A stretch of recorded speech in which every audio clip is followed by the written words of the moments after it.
Dan kita akan membahas di malam hari ini tentang qissatu Ya'juj wa Ma'juj.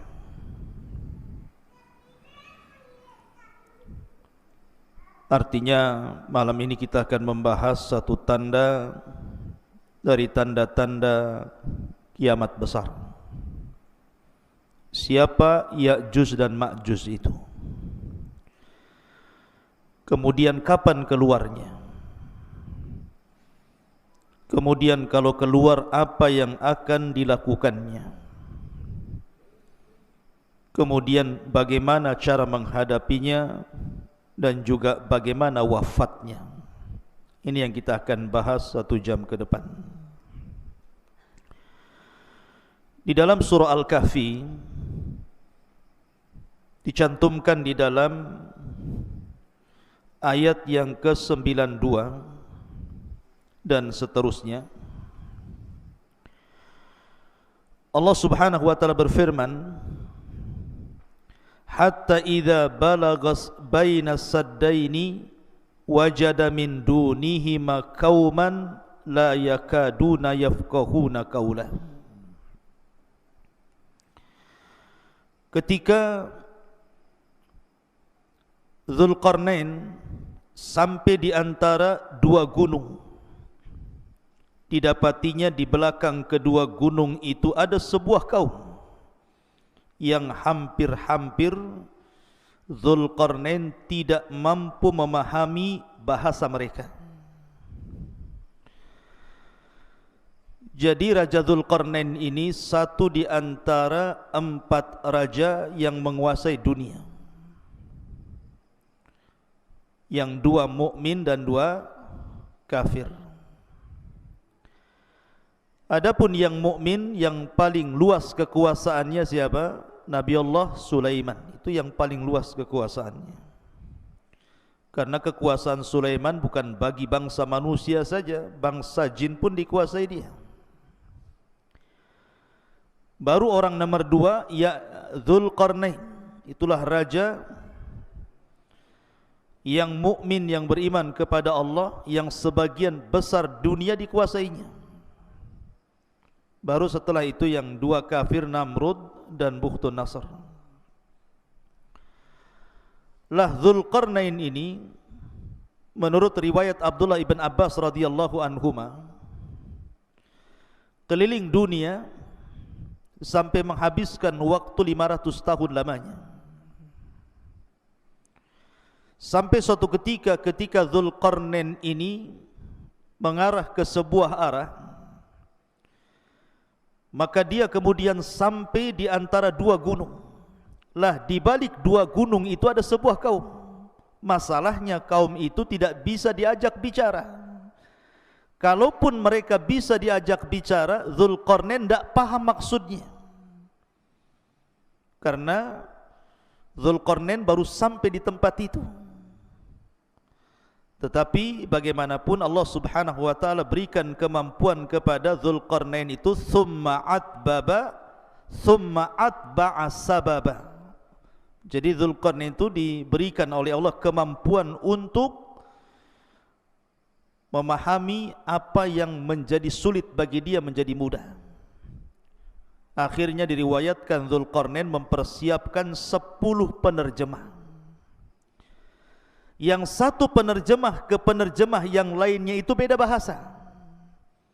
Jadi kaum yang tidak bisa dipahami bahasanya ini kemudian bicara kepada penerjemah pertama dengan bahasa lain. Penerjemah pertama, kedua menggunakan bahasa lain lagi. Penerjemah kedua, ketiga menggunakan bahasa lain lagi. Sampai 10 bahasa untuk menerjemahkan keinginan kaum di balik 2 gunung itu. Setelah 10 bahasa, Dzulqarnain baru paham. Oh, maksudnya apa? Apa maksudnya keinginan mereka? Itu digambarkan dalam Al-Quran. Qalu, mereka mengatakan, ya Dzulqarnaini, inna Ya'juj wa Ma'juj mufsiduna fil ardi, fahal naj'alu laka kharjan ala an taj'al bainana wa bainahum sadda. Mereka mengatakan, ya Dzulqarnain, sesungguhnya ada sebuah kaum namanya Ya'juj dan juga Ma'juj. Mereka adalah makhluk perusak di bumi. Maka bolehkah kami membayarmu, memberikan imbalan agar engkau membuatkan antara kami dan mereka sebuah benteng yang sangat besar, biar mereka tidak datang lagi kemari. Kemudian Dzulqarnain mengatakan, qala ma makkani fihi rabbi khairun fa'inuni bi quwwatin aj'al bainakum wa bainahum radmah.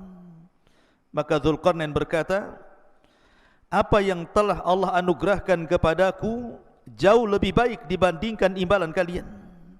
Akan tetapi bantulah aku dengan kekuatan agar aku dapat membuatkan untuk kalian sebuah benteng yang bisa menghalangi kalian dengan mereka. Lihat bagaimana Dzulqarnain membuat benteng di sini. Allah katakan, atuni zubural hadid, datangkan kepadaku potongan-potongan besi. Hatta idza sawa bainas sadafaini, hingga ketika potongan-potongan besi itu telah terpasang sama rata dengan puncak gunung itu. Jadi besi itu ditancap-tancapkan seperti pagar begitu, sampai tingginya sama dengan gunung itu.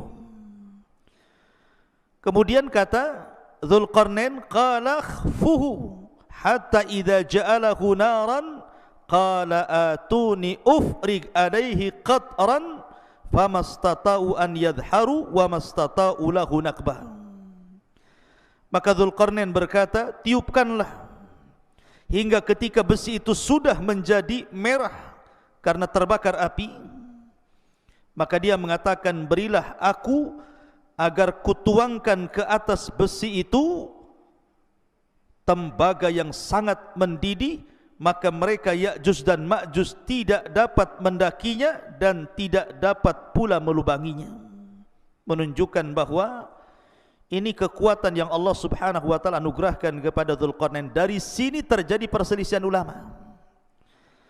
Apakah Dzulqarnain itu seorang nabi ataukah bukan? Bagi yang mengatakan bahwa Dzulqarnain seorang nabi, berarti mukjizatnya mampu membentuk sebuah benteng yang menghalangi antara Ya'juj dan Ma'juj dengan kaum yang tidak bisa dipahami bahasanya itu. Tetapi bagi yang mengatakan bahwa Dzulqarnain bukan nabi, itu hanya karamah saja. Allah anugerahkan kepada Dzulqarnain karena keajaiban dunia itu tidak lepas dari 3 perkara: mukjizat, karamah dan sihir. Mukjizat bagi para nabi, karamah bagi para wali, dan sihir bagi para dukun. Yang ingin saya kisahkan bukan kisah Dzulqarnain, tetapi yang saya ingin kisahkan malam ini tentang siapa Ya'juj dan Ma'juj itu. Baik, di dalam hadis Nabi SAW mengatakan, lan taquma as-sa'ah hatta yakuna qablaha asyra ayatin tulu'us syamsi min maghribiha wa khurujud dabbati wa khuruju Ya'juj wa Ma'juj. Dalam sebuah hadis yang dikeluarkan Abi Dawud, Nabi SAW bersabda, tidak mungkin tegak hari kiamat sampai kalian mendapati 10 tanda dari tanda-tanda besar hari kiamat. Dalam hadis ini disebutkan sebagiannya. Pertama, munculnya matahari dari arah barat. Yang kedua, munculnya binatang bumi yang bisa bicara. Dan yang ketiga, Ya'juj dan Ma'juj. Kapan keluarnya Ya'juj dan Ma'juj itu, ikhwan? Dan siapa Ya'juj dan Ma'juj itu? Ada yang mengatakan bahwa Ya'juj dan Ma'juj itu satu bapak dengan kita. Bukan satu bapak satu ibu. Kalau saya dengan antum itu satu bapak satu ibu, dari Adam dan Hawa. Tapi Ya'juj dan Ma'juj itu satu bapak saja, lain ibu dengan kita. Lalu siapa ibunya? Ada yang mengatakan bahwa suatu ketika Nabi Adam ini ihtilam, mandi ataupun mimpi basah, sehingga sampai mengeluarkan sperma. Lah spermanya Adam ini jatuh ke tanah. Rupanya karena jatuh ke tanah itulah, akhirnya sperma yang menyatu dengan tanah itu tiba-tiba membentuk manusia dari tanah.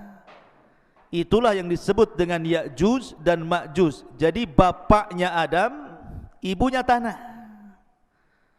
Nah, itu pendapat yang pertama. Berarti Ya'juj dan Ma'juj dengan kita itu satu bapak, karena beda ibu. Kalau kita kan satu ibu satu bapak. Kalau mereka satu bapak dengan kita saja. Tapi tentu riwayat ini batil, ikhwan. Karena tidak bisa kita menetapkan sesuatu tanpa dalil. Ini cerita Israiliyat. Ya. Tetapi pendapat yang kuat bahwa Ya'juj dan Ma'juj itu satu bapak satu ibu dengan kita. Dia turunan Adam dan juga turunan Hawa. Allah Subhanahu wa taala berfirman dalam surah Al-Ankabut ayat 15, "Fa'anjaynahu wa ashabas safinati." Kami selamatkan Nuh dan seluruh orang-orang yang ada di perahunya. Dan Allah juga mengatakan dalam surah As-Saffat ayat 77, "Wa ja'alna dzurriyyatahu humul baqin." Dan kami jadikan seluruh anak turunan Nuh itu yang akan hidup sampai kiamat. Dari sini bahwa Ya'juj dan Ma'juj itu secara nasab itu sampai kepada Nuh alaihi salatu wassalam. Disebutkan bahwa dalam sebuah hadis yang diriwayatkan dalam kitab Al-Musnad ataupun dalam kitab Sunan, jadi Nuh alaihi salatu wassalam itu kan memiliki beberapa putra. Ada 4 putra, tetapi yang satu kafir. Namanya Kan'an, itu kafir, ikut agama ibunya dan mati tenggelam. Adapun yang tersisa adalah Syam, kemudian Ham, kemudian Yafis. Itu 3 putra Nuh yang masih hidup kala itu. Yang ada di perahu Nuh itu pertama Syam, kemudian Ham, kemudian Yafis. Adapun Syam itu disebut Abul Arab, bapaknya orang-orang Arab. Jadi seluruh orang Arab itu turunan Syam. Adapun Ham maka disebut Abu Sudan. Orang-orang Sudan, orang-orang berkulit hitam itu bapaknya siapa? Ham. Adapun Yafis itu Abu Turk, bapaknya orang-orang Turku. Bukan Turki, bukan. Turuk itu adalah sebuah bangsa yang kemudian terdiri daripada beberapa bangsa-bangsa, dan itu diisyaratkan ke bangsa Asia kayak kita ini. Itu turunan Yafis namanya. Jadi Turuk itu banyak kabilah-kabilah. Lah salah satu kabilah Turuk itu adalah Ya'juj dan Ma'juj. Jadi Ya'juj dan Ma'juj itu turunan daripada Yafis, dan Yafis ini putra Nuh alaihi salatu wassalam, dan nasab Nuh sampai kepada Adam alaihi salatu wassalam. Dari sini jelaslah bahwa Ya'juj dan Ma'juj itu manusia sama dengan kita. Dia bukan makhluk yang menyeramkan, bukan monster, bukan apa, bukan, sama dengan kita manusia, turunan Yafis ibn Nuh alaihi salatu wassalam. Ma'asyiral muslimin yang dimuliakan Allah Subhanahu wa taala. Bicara tentang Ya'juj dan Ma'juj tentu juga tidak lepas daripada bicara tentang Dzulqarnain tadi. Karena bagaimanapun yang memenjarakan Ya'juj dan Ma'juj itu Dzulqarnain. Sedikit saya akan jelaskan secara singkat tentang Dzulqarnain biar antum paham. Dzulqarnain ini, ikhwan, adalah seorang raja yang menguasai dunia. Tadi saya katakan perselisihan ulama tentang Dzulqarnain, apakah dia nabi ataukah dia bukan, bahkan ada yang mengatakan dia malaikat. Tapi pendapat ini tidak benar. Dzulqarnain manusia, tetapi diperselisihkan apakah dia nabi atau bukan, dan yang rajih dia bukan nabi. Dan Dzulqarnain itu hidup di zaman Ibrahim. Ingat, Dzulqarnain hidup di zaman Nabi Ibrahim alaihi salatu wassalam. Bahkan dikatakan oleh Ibnu Utsaimin rahimahullahu taala bahwa Dzulqarnain pernah tawaf bersama Ibrahim, dan dialah yang menjadikan Dzulqarnain itu masuk Islam.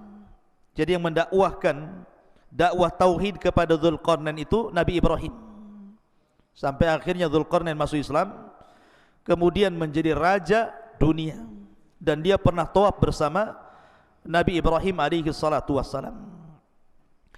Ada yang mengatakan bahwa Dzulqarnain adalah Iskandar Yunan atau disebut dengan Iskandar Al-Maqduni. Ini tidak benar. Memang Iskandar Yunan atau Iskandar Al-Maqduni yang dia punya guru namanya Aristoteles. Antum pernah dengar Aristoteles itu pendiri pemahaman filosof. Ya, kalau disebut dengan filosof Yunan itu artinya didirikan oleh Aristoteles. Nah, itu nanti ada murid-muridnya Plato dan yang lainnya. Ya. Lah Aristoteles ini seorang Yunan, dialah yang kemudian menjadi guru besarnya Iskandar Al-Maqdun atau disebut dengan Iskandar Al-Yunan. Memang di zaman itu Iskandar Al-Yunan Al-Maqdum itu menguasai dunia. Jadi banyak setelah dia mengalahkan Persia, Romawi dan banyak bangsa-bangsa dikalahkan, sehingga orang menganggapnya dia Dzulqarnain karena menguasai barat dan timur, utara dan selatan. Sehingga sebagian orang mengatakan bahwa Dzulqarnain adalah Iskandar Al-Maqdun yang dididik oleh Aristoteles tadi dan seorang filosof Yunan. Tidak benar. Kenapa tidak benar? Pertama, dari segi zaman sudah berbeda. Dzulqarnain itu di zaman Nabi Ibrahim, sementara Aristoteles ini jauh, ya, jauh dibandingkan di zaman Nabi Ibrahim. Dia berabad-abad, dari mana enggak ketemu. Yang kedua, Dzulqarnain ini seorang muslim, orang yang bertauhid kepada Allah Azza wa Jalla, sementara Al-Iskandar Al-Maqdun atau Yunan itu kafir, sehingga enggak ketemu. Dari segi agama saja tidak ketemu. Maka Dzulqarnain ya Dzulqarnain, orangnya lain. Kemudian Iskandar Al-Yunan atau Al-Maqdun ya Iskandar Al-Maqdun, lain lagi. Maka jangan disamakan, itu dua orang yang berbeda. Intinya bahwa Dzulqarnain adalah seorang raja, seorang muslim, masuk Islam di tangan Nabi Ibrahim alaihi salatu wassalam, kemudian menjadi raja dan menguasai dunia. Lah di zamannya inilah Ya'juj dan Ma'juj kemudian dibenteng oleh dia sehingga tidak bisa keluar. Adapun tentang sifat Ya'juj dan Ma'juj itu, bagaimana bentuknya sebenarnya? Ibnu Hajar rahimahullahu ta'ala menyebutkan beberapa pendapat para ulama tentang bentuk fisiknya Ya'juj dan Ma'juj itu. Kata beliau bahwa ada sebagian orang mengatakan bahwa Ya'juj dan Ma'juj itu badannya seperti syajaratil aruz, seperti pohon aruz. Pohon aruz itu berada di Syam atau tepatnya di Lubnan sana, di Libanon. Itu banyak pohon aruz, itu tinggi sekali. Ya. Jadi pohon aruz itu sangat tinggi sekali, sampai dijelaskan tingginya itu ishruna wa mi'ata dhirah, 120 hasta. Satu hasta segini. Kalau 120 hasta, kalau 120 bagi 2 berapa? 60. Berarti 60 meter. Karena satu hasta itu setengah meter. Berarti tingginya Ya'juj dan Ma'juj itu 60 meter. Masjid ini saja baru 10 meter. Berarti 6 kali tingginya masjid ini. Berarti tinggi sekali Ya'juj dan Ma'juj itu. Raksasa kan begitu ya. Ini satu pendapat. Jadi Ya'juj dan Ma'juj itu setinggi itu karena dimisalkan dengan pohon aruz yang ada di Syam, di Lubnan sana. Ini satu pendapat. Pendapat yang kedua bahwa Ya'juj dan Ma'juj itu simfun arba'atu adru fi arba'ati adru. Satu dhira, satu hasta. Jadi dia tingginya 4 hasta, lebarnya 4 hasta. Nah, jadi kotak itu jadinya. Ya. Jadi bentuk Ya'juj dan Ma'juj itu 2 meter tingginya, kemudian panjangnya juga 2 meter, lebarnya 2 meter, tingginya 2 meter. Jadi kayak kardus jadinya. Ya. Jadi itu ada juga yang mengatakan Ya'juj dan Ma'juj itu seperti itu. Kemudian juga ada yang berpendapat simfun yaftarishuna adhanahum wa yaltahifuna bil ukhra. Jadi Ya'juj dan Ma'juj itu punya telinga besar sekali. Telinganya besar sekali, panjang. Jadi satu telinga digunakan untuk selimut dia kalau dia tidur, maka satu telinganya lagi digunakan untuk membunuh, untuk menyerang. Nah, ini kayak apa ini? Telinganya besar sekali. Ya.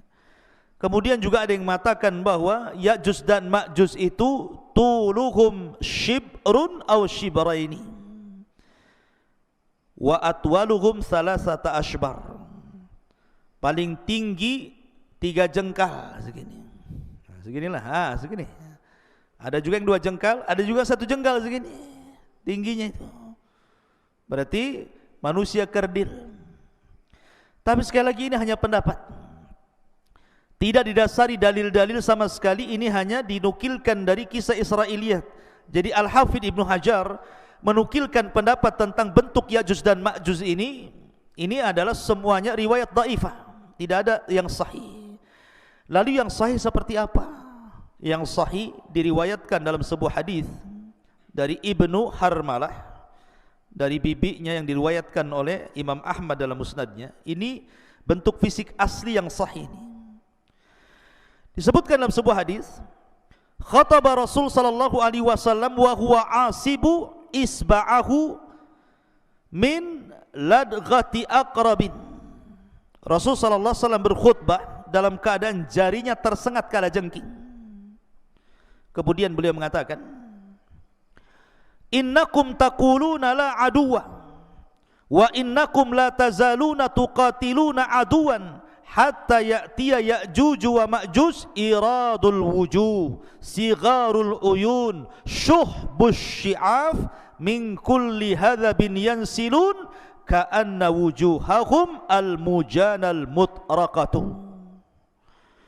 Kata Nabi SAW, kalian mengatakan tidak ada musuh lagi, padahal sesungguhnya kalian akan terus memerangi musuh sampai datangnya sebuah kaum yang namanya Ya'juj dan Ma'juj. Siapa mereka? Mereka adalah lebar mukanya, kecil matanya alias sipit, warna putih di rambut atasnya. Mereka mengalir dari tempat-tempat yang tinggi, seakan-akan wajah mereka persis seperti perisai perang. Artinya bahwa Ya'juj dan Ma'juj itu kalau kita kelompokkan satu dunia ini, orang-orang yang mirip dengan Ya'juj dan Ma'juj itu berdasarkan hadis Imam Ahmad ini mengisyaratkan ke mana? Ke bangsa Cina. Ke bangsa Cina kan? Kita ini orang-orang Asia itu kan matanya sipit, bulat, pendek gitu ya. Orang-orang kayak orang-orang Mongol gitu ya. Ya, jadi Ya'juj dan Ma'juj itu disyaratkan kepada bangsa-bangsa Cina. Tapi bukan berarti kemudian Ya'juj dan Ma'juj itu Cina, tidak ada. Bukan, orang Cina bukan Ya'juj dan Ma'juj. Maksudnya fisiknya persis seperti mereka. Seperti orang Cina. Kalau Noval ini tidak seperti orang Cina, orang Bangla ini. Ya. Jadi Ya'juj dan Ma'juj itu seperti orang Cina, maksudnya fisiknya, tapi bukan berarti Cina itu Ya'juj Ma'juj, tidak. Karena ada yang berpendapat bahwa Ya'juj Ma'juj itu Cina, bukan. Kemudian benteng yang dibangun Dzulqarnain itu tembok Cina, ya, nggak nyambung ikhwan. Jaka sembung nggak nyambung. Kenapa? Karena tadi saya sudah jelaskan ayatnya kan, bahwa temboknya Dzulqarnain itu terbuat dari besi, kemudian dilumuri tembaga. Nah, tembok Cina dari mana? Dari tembok, dari batu bata aja disusun. Yang kedua, tembok Cina pernah roboh sebagiannya. Kalaupun seandainya dirudal itu bisa roboh, tapi bentengnya Ya'juj dan Ma'juj tidak bisa, kuat sekali. Dan itu berdasarkan Al-Quran dan juga hadis Nabi SAW, tidak mungkin roboh benteng itu kecuali Allah izinkan roboh. Jadi tidak ada kaitan benteng Cina dengan bentengnya Dzulqarnain atau Ya'juj dan Ma'juj dengan orang Cina, nggak ada kaitan di situ. Ya'juj dan Ma'juj lain, benteng Cina juga lain, bukan benteng Ya'juj dan Ma'juj. Ya. Secara fisik ya persis gitu saja. Ya. Ma'asyiral muslimin yang dimuliakan Allah Subhanahu wa taala.